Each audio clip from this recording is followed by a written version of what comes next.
નડિયાદના વિશ્વ પ્રસિદ્ધ શ્રી સંતરામ મંદિરમાં શરીર સાથે મિત્રતા શીર્ષક હેઠળ સુયોગમ યોગ ક્લાસીસ દ્વારા નિઃશુલ્ક વર્કશોપ યોજાયો હતો।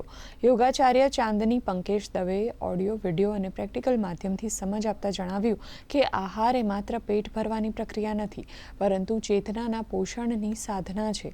ખોરાક, શરીર અને વિચારો જીવન બનાવે છે। આ વર્કશોપમાં ઋતુ પ્રમાણે આહાર, એસિડિટી, ગેસ અને વાળ ખરવા જેવા વિવિધ રોગોના નિવારણ માટે ફુદીનો, એલોવેરા, જીરું અને આદુ જેવા ઘરેલું ઉપચારોની પ્રત્યક્ષ સમજ આપી 5 આવશ્યક વાનગીઓનું નિદર્શન કરાયું હતું।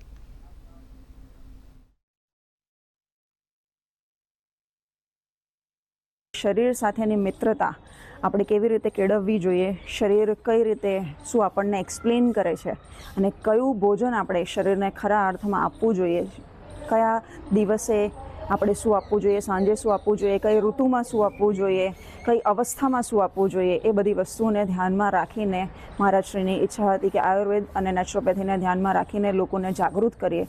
તેના માટેનું આ વર્કશોપ છે, જેની અંદર 5 રેસીપી અમે ટ્રાય પણ કરાવીએ છીએ। ઋતુચર્યા ચાલી રહી છે, તો એ પ્રમાણે વરસાદની ઋતુમાં આપણી પ્રકૃતિ જે વાત, પિત્ત અને કફ છે, તો એને લઈને કયા પ્રકૃતિની વ્યક્તિએ કઈ રીતનો ખોરાક લેવો જોઈએ જેથી એનું સ્વાસ્થ્ય સારું રહે, તો એને આધારિત આ એક ફૂડ વર્કશોપ છે।